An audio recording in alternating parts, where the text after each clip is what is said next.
Hi friends, welcome to my channel. ఇవాళ మనం కొబ్బరి అన్నం చేద్దాం. ఈస్ట్ గోదావరి సైడ్ చాలా బాగా ఫేమస్ అండి, ఎక్కువ చేసుకుంటారు. దీనికి కావాల్సినవి కొబ్బరి పాలు తీసి పెట్టుకున్నానండి, అల్లం పేస్టు, నెయ్యి, నూనె, క్యాష్యూస్, పచ్చిమిర్చి, కొత్తిమీర, పుదీనా. ముందు ప్యాన్లో ఆయిల్ వేస్తున్నాను.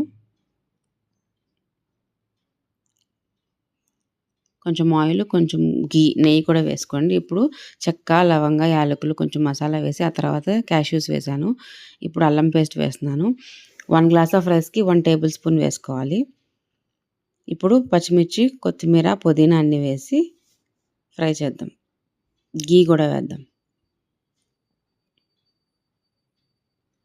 ఇప్పుడు పాలు తీసి పెట్టుకున్నాం కానీ కొబ్బరి పాలు, అవి పోస్తున్నాను.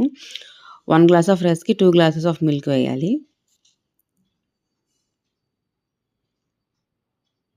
సాల్ట్ వేద్దాం. కొద్దిగా పసుపు వేద్దాం కలర్ కోసం. ఇప్పుడు రైస్ అందులో వేసేద్దాం. నేను 2 గ్లాస్ ఆఫ్ రైస్ తీసుకున్నాను అండ్ 4 గ్లాస్ ఆఫ్ మిల్క్ వేసాను.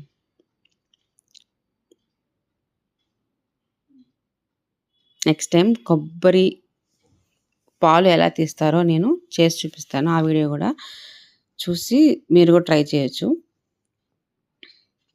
ముందు కొబ్బరి బాగు చేసిన తర్వాత కొబ్బరి ముక్కలు మిక్సీ పట్టి, మనం మిక్సీ పట్టేటప్పుడు 2 గ్లాస్ ఆఫ్ వాటర్ వాడుకోవాలి. అండ్ 2 గ్లాస్ ఆఫ్ వాటర్ పొయ్యి మీద వేడి చేసి పెట్టుకోండి. మిక్సీ పట్టిన తర్వాత మెత్తగా మిక్సీ పట్టి ఆ కొబ్బరినంతా వేడి నీళ్ళలో వేసిన తర్వాత అవి మొత్తం చల్లారుతాయి కదా, అప్పుడు మనం స్ట్రైనర్లో మొత్తం పిండేసి పాలు తీసుకొని ఆ మిగిలిన కొబ్బరి పిప్పు ఉంటుంది కదా పడేయాలి.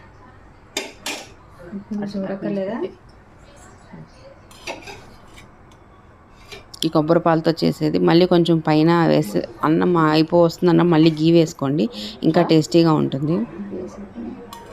పచ్చిమిర్చి కారమేనండి, ఇందులో కారం అంతా వేయరు. ఇప్పుడు మూత పెట్టేసి ఒక 2 విజిల్స్ వచ్చాక కట్టేయడం.